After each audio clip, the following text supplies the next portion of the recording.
Hey there, welcome to Avian Games. This is Chris. We're doing a solo episode again. Jack had some problems with his computer during our normal, recording time, so we decided that we'd break the band up and that we'd be doing our own solo projects from here on out. But, yep, we're doing a deck profile today. This is Psy-Frames. I really love this deck. This deck's cool.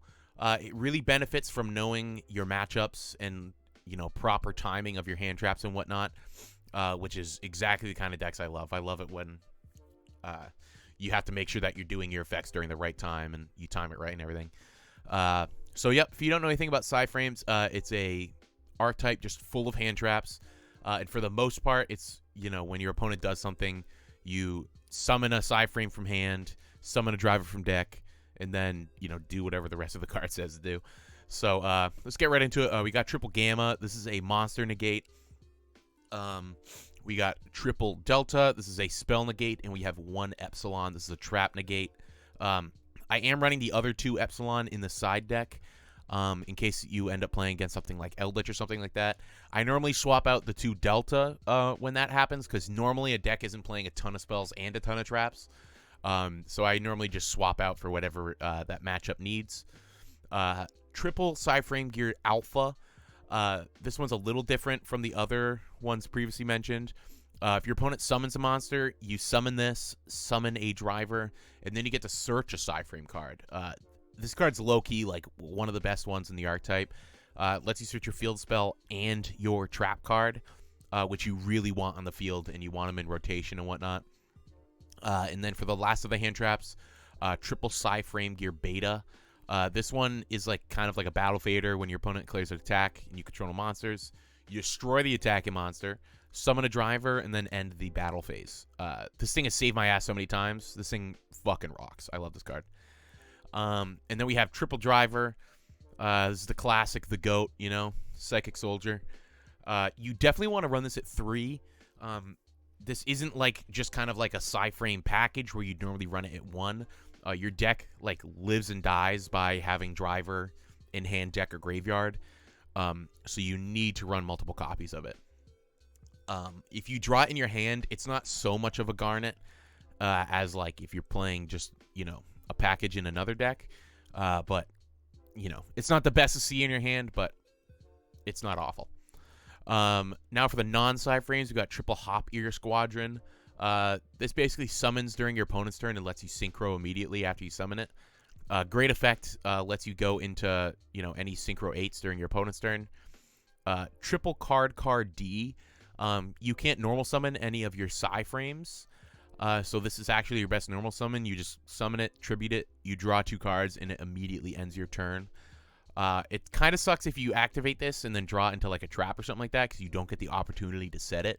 But, you hope that doesn't happen and hope that you just draw a bunch of hand traps off it. Triple Ash, Triple Veiler, pretty self-explanatory. Terraforming Upstart, again, explanatory. Triple Psy-Frame Circuit. You kind of live and die by this card. This card's awesome. This is definitely a priority to search off of Delta whenever you can. If you summon a Psy-Frame monster, you're immediately allowed to synchro summon once that summon resolves. So it's awesome. It allows you to just immediately go into an Omega or a Zeta, which then allows you to kind of bounce them off the field to use their effects, and then you can still activate more hand traps again. It's awesome. It also has the effect that at the start of the damage step, if your Psy-Frame monster's battling, you can discard a Psy-Frame, and your monster gains the attack of that Psy-Frame. And some of these are pretty big. They're not the smallest attack points, especially if you discard a driver. You can gain a lot of attack off that.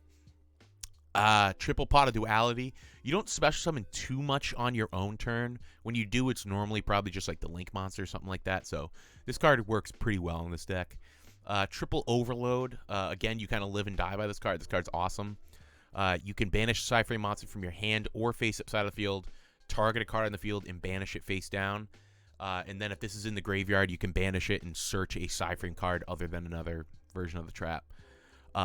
This card's awesome. If you're not able to get your field spell and you don't have a Hop Ear Squadron in hand, this lets you actually get some value out of the very last effect of the Psy-Frames during the end phase. Banish the face-up monster summon best effect. All the Psy-Frames have that effect. So this lets you at least get some value out of that, because if they're going to be banished anyway, you might as well banish a card that your opponent controls, you know? And then we have a Metaverse, just to, again, you want the field spell. In terms of extra deck here, we got a Hyper Psychic Blaster and a Virtual World QB Shen Shen. Honestly, these are really hard to make in this deck. I would probably just put more Synchro 8s in, because this deck really lives and dies by Synchro level 8s and 7s. But you can make these. You know, some decks do just kind of lose to a Shen Shen. But it's very hard to make in this deck. I've just never really needed more of the other cards, so that's why I have these in here. We've got 2 Draco Berserker of the Tenyi. This is an amazing, just aggressive Synchro monster. This deck's very defensive, so it's nice having an option like this for when you want to kind of turn the tide and start putting some pressure on your opponent. 1 Psy-Frame Lord Omega. This allows you to, you know, rip a card out of your opponent's hand for the turn. I get super lucky when I use this card. I swear to God, like, I'll always, like, rip Engage or something like that off my opponent. It's the best feeling in the world. We got a Thought Ruler Archfiend. This lets you just gain life points, which is really nice, because it just adds, like, more time to the clock type thing. And you end up forcing your opponent to play a really slow game when you play Psy-Frames. So any way that you can make the game grind out longer is going to be in your favor. 1 Black Rose Dragon, 2 FA Dawn Dragster, and then triple Psy-Frame Lord Zeta. This is our last Synchro. This one's awesome also. You can banish it, and then you get to bounce a card, or you banish a card, rather, from your opponent's field. This is nice, too, because since you get rid of your own monster, you can activate hand traps again, since you can't activate them while you control monsters. So this card's awesome. And then triple Psy-Frame Lord Lambda. This card is super helpful for the deck. It lets you activate Psy-Frames even when you control monsters. And then it also lets you search Psy-Frame cards if a face-up psychic monster you control is banished face-up. So, very useful. This deck loves this card. And then for the side deck, I have triple multi-threader right here. I don't actually run this card in the side deck. I'm just showing it off here so that we can talk about it for a second. You might be tempted to play this card instead of Driver, but this is a 100% worse version of Driver, in my opinion, because it does not count as Driver when it's in the deck. So all of these effects, if you read it, you can special summon this card and 1 Psy-Frame Driver from your hand, deck, or graveyard.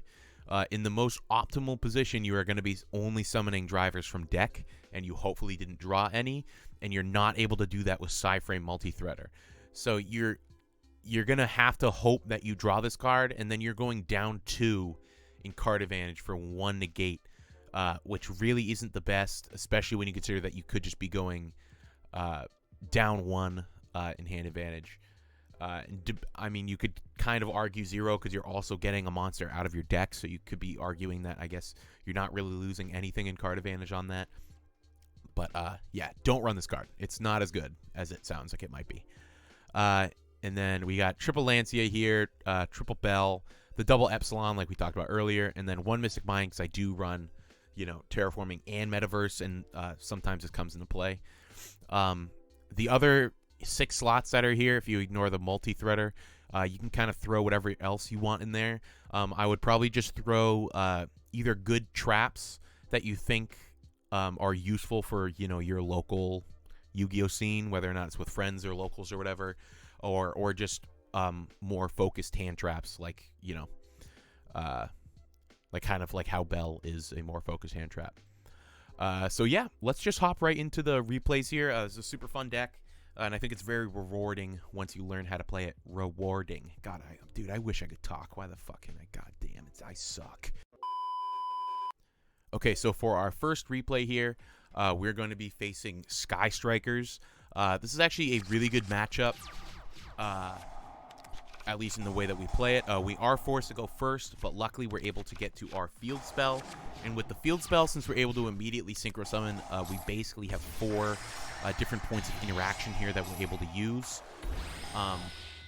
We do go through a lot of our hand right here, but we do end up getting an Omega and a Zeta out on, you know, our opponent's turn 1, our turn 2. They do make the mistake also of giving us a Nibiru token. That is really big, honestly, because this is a very defensive deck. So having something with 4,000 attack is huge for our board. And through all these just different points of interaction, we're just able to continuously force our opponent to basically make inopportune plays.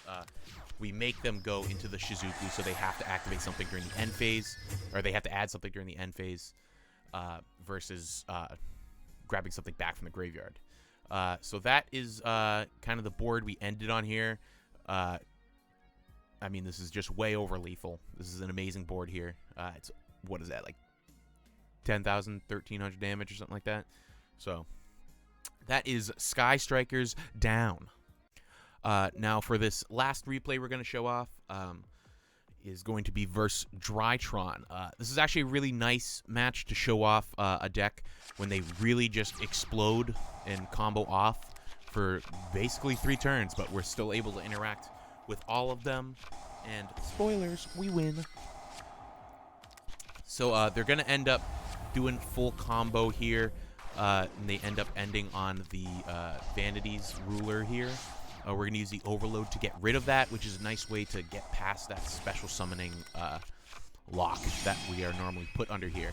Now, they are going to go into the Draconids here. Luckily, though, our Beta is a Battle Fader and pops the monster. Now, for the next couple turns, we are going to sit on the Dawn Dragster.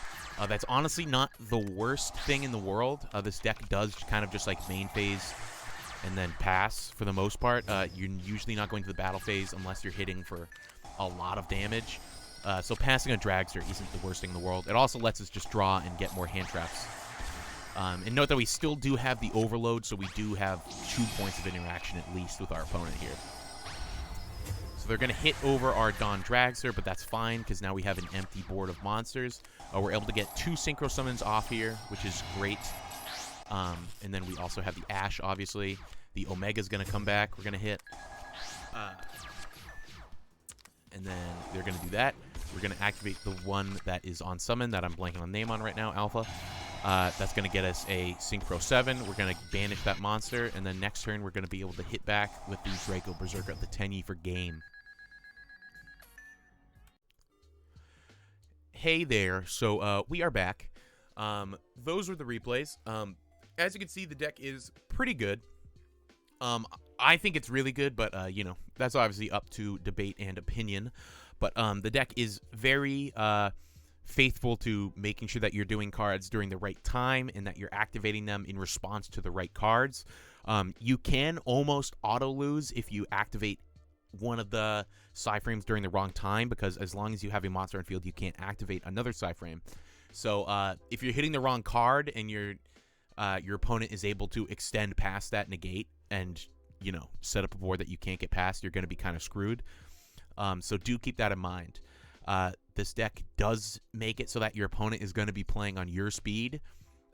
But, you know, going alongside that, if your opponent knows how to counter Psy-Frames, you're going to be kind of screwed. And usually you're going to know if that's happening because your opponent isn't going to play Yu-Gi-Oh! And if your opponent doesn't play, then you can't play. So this is definitely a more going second deck. If you do end up going first, it's not the end of the world, because as you can see in, I believe it was the Sky Striker replay, as long as you get your field spell out, honestly, you have a good turn 1, and you're able to do way more during your turn 2 than you normally are able to, unless you draw a Hoppier Squadron in your opening hand. Yeah, definitely a fun deck. It's very strong, and I think it really, honestly, it can just help anyone become a better player, because it's a very timing-oriented deck. So give the deck a try. Let me know how you like it. It's definitely not for everyone. If you don't like hand traps, you probably should have turned off this video a long time ago, but thanks for giving me the watch minutes, you know? But, yeah, have a good one. See ya.